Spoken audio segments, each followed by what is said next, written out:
I met a gypsy.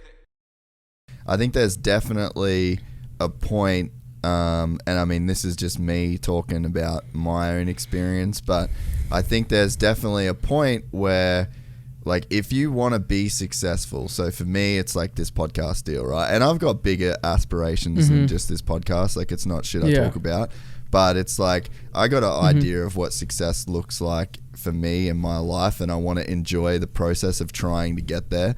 And to get there, like, there's just a point where you have to, like, not give a fuck about what people say and about what people think, because it's like, who are you doing this for, dude? Are you doing this for Jalik Swole, or are you doing this for the media dudes? Like, because if you're doing this for the media dudes, then I mean, then you're probably gonna have to fucking, you know, make some excuses or explain why this happened, or, you know, like, tell your side of the story. Or if you're doing it for Jalik Swole, it's just like, it gives a fuck. Like, I ain't doing this for you, bro. Like, I know what I'm about to do in this shit. And I definitely think that, like, for me, there was a point where, like, YouTube comments, dude, like, used to fuck me up big time. And, you know, like, you'd see a forum thread on Vital, and then you'd read what people said, and I'd, like, really take that shit personally and, like, really take it to heart. And I remember there was like this one video that I put out with Chad Reed, and I was, like, super excited. I was like, dude, I'm doing a fucking podcast with Chad Reed. Like, so many people are going to watch this thing. Like, this is going to be the biggest one I've ever done. And then I put the shit up on YouTube, and I just had, like, literally 1,000 comments of people saying I was a fucking idiot. And I was just like, God damn, dude. Like, that sucks, man. Like, that was the biggest L for me, it felt like.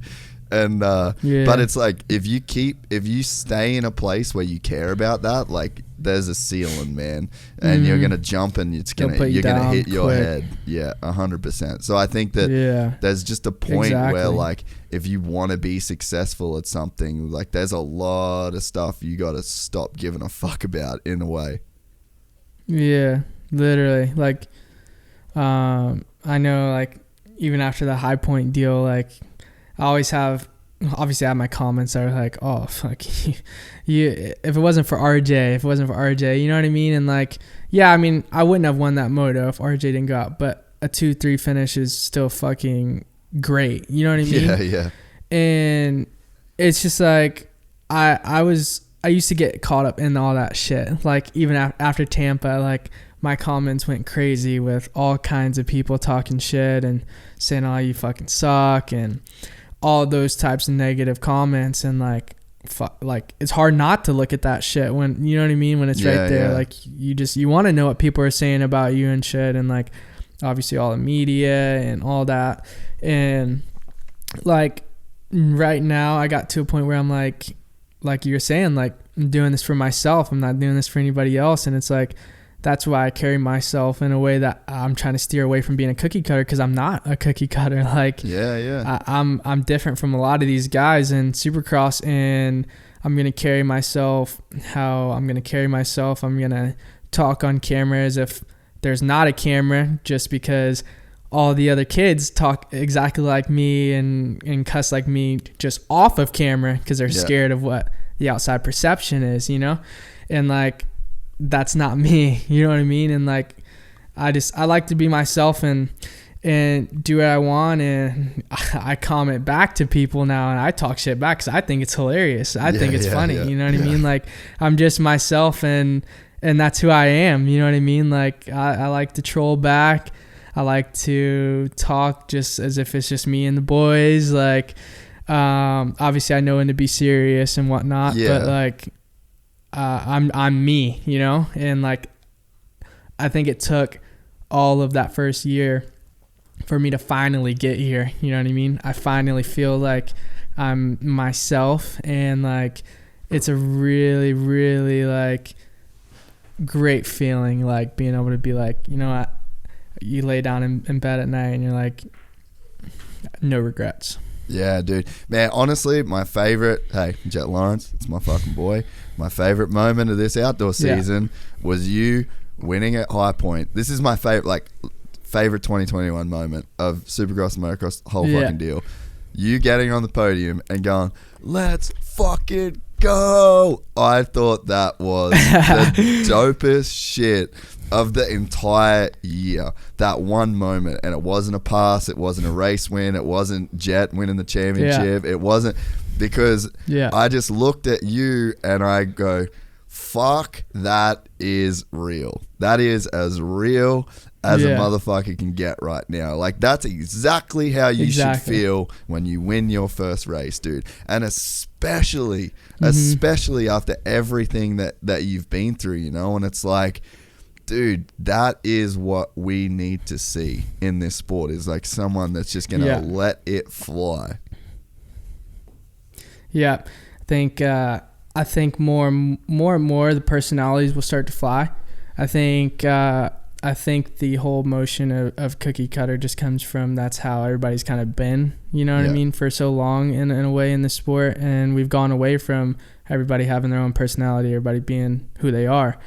But I think with how I am, and obviously like Jet is who he is, and everything like that, I think the future is pretty like bright in terms of flipping the narrative of motocross and actually giving people to actually look forward to watching, you know what I mean? Like, a lot of these guys get on the podium and they're like, oh yeah, like, great moto, got a good start, and thank their sponsors, you know what I mean? And like, I go off of emotions and like, just like, I'm high energy, and I think moto and SX is in a good spot for like the younger guys coming up. I think we'll flip the narrative. Oh man, I completely agree, and I think you're one of the boys that's leading the charge in that lane, you know. And I mean, to speak on what we were talking about before, like you mentioned Lil Uzi Vert, right? And it's like, I fucking hate that dude's music. There's a couple songs that absolutely clap, like just that dude's made some amazing songs, but 99% of it is dog shit. To me, right? Should he give a fuck about what I think? No way, dude. You know, like in no lane ever should that guy give a fuck about what I think. And you know, you look at that guy like so confidently, just like, as cliche as it sounds, just living his best life. That's just him. That's who he feels. No one's gonna.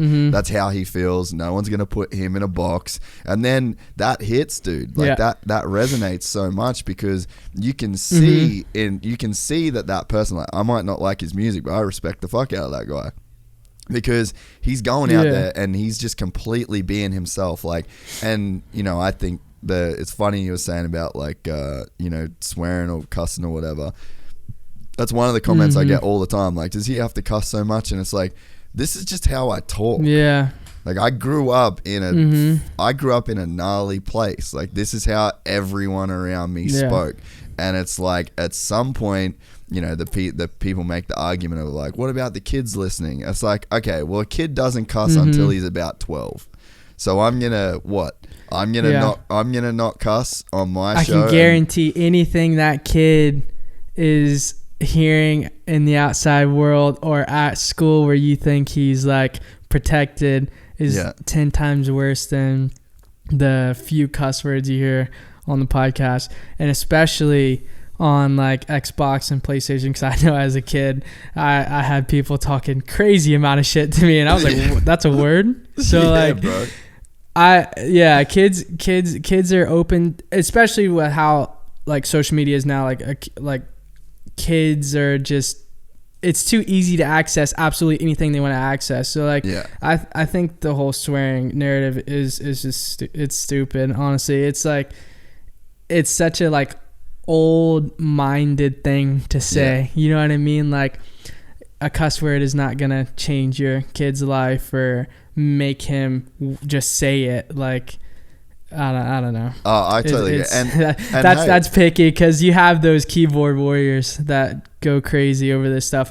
And I had people say this about, I did a Swap Moto Live interview, and they're like, geez, like, this kid's cussing like a sailor. And I think I only said like one or two cuss words, and I was like, and then like I scroll a little more, and they're like, yeah, what would the team think if they seen him talking like that? And it's like, dude, you guys have been living under a rock for so long, and it's like we need to get back to what motocross really is, because if people are caring about what you're saying more than like who you actually are, then like we're not in a good spot right now.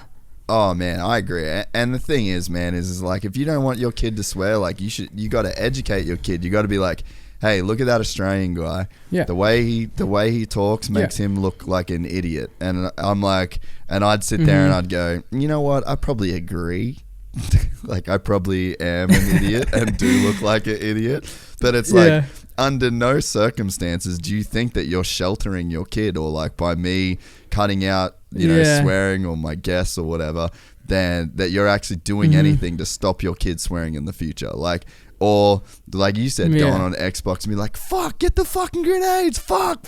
Like that's literally what's going down every single time they go on Xbox or school or whatever it is. But you know, like I'd rather, like if you're coming on here and you're like, man, this fucking race, like this was the best thing ever, or when you get on the podium you're like, let's fucking go, like, you know what that just shows me is like, oh, I'm getting everything from him. I'm getting all of that guy.